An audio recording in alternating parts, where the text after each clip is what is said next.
You've been very vocal and critical about government funding of science. Now I know, and you and supportive when they get it right. Absolutely, and very supportive when they get it right. And I remember, in the run-up to the last elections, you were quite, adamant that you're impartial, other than on the issue of which party had the better policy for funding of science, technology, universities. How do you feel? Where do you stand now on the issue of funding of science and indeed of funding of universities and tuition fees? Well, so science has not done badly, actually. I mean, as you know, there was a flat cash settlement in the emergency budget for research. You've got to be a bit careful because there's research that goes to the research councils through what's called ARSA UK, and that was essentially flat departmental research spend, which universities also see to some extent was cut. But anyway, as a principle, I think the government understood that the science base, that 3.2 billion or so, which goes into the research councils, which is a tiny amount, by the way. I mean, if you think about it, that's medical research, engineering, chemistry, physics. The arts and humanities, actually, for that matter, it just underpins the whole of the research sector in the universities. It's a small amount, less than most countries spend as a percentage of GDP. But that was kept flat. That's an achievement if, when the economy begins to grow again, we build on that, and that respect is still there. So I think actually we have a responsibility as a scientific community to show that that's money well spent. I mean, we do anyway, in the sense that a large percentage of our GDP is based on it. But I think we have to repay that confidence. The tuition fees, though, in principle, there's two things. One is with one hat on. I can think as at the University of Manchester and at this university, we're in many ways an international business now. So because of successive government policy changes, we're not really public sector organisations anymore to a large extent. We have to compete with Harvard and Stanford and the best universities in the world. And so you've got to find some means of allowing us to do that. So in a sense, if you must have that kind of privatised education system, then I suppose you get inevitably led to fees. But in a social sense, I think it's a disaster.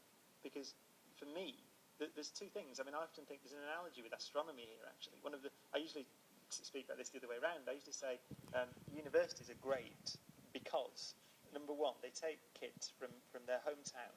Often, certainly, many of them will never have lived outside their hometown, even if they've been out on holiday and occasionally. They take them out and they put them in a bigger city, in a different place, surround them by different people from different backgrounds, surround them with ideas, and that perspective, the perspective enhancement is almost more important than what the subject that you study. Right? It's so important to do that for society. You have a better society if you widen perspective.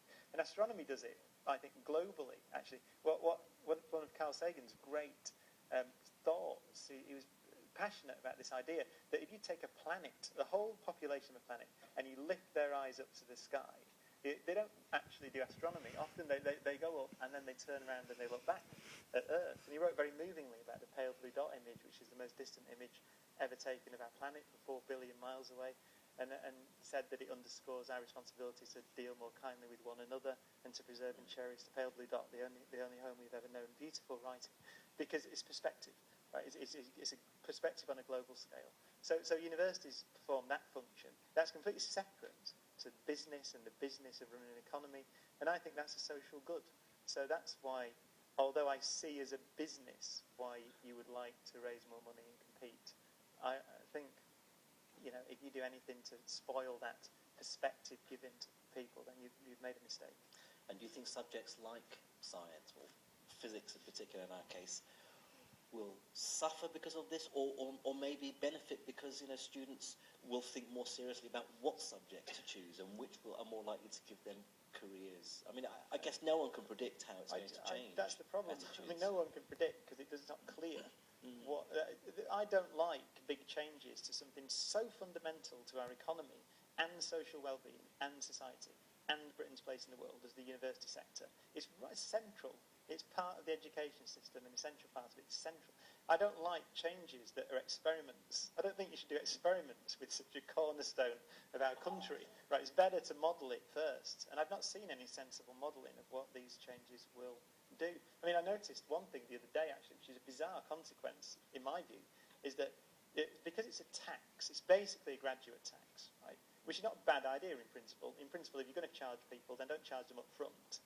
Charge them when they can afford to pay back fine, as a principle. Except that, of course, so you sit here for 4 years, or you're a medical student, 6 years or 7 years, paying your £9,000 a year.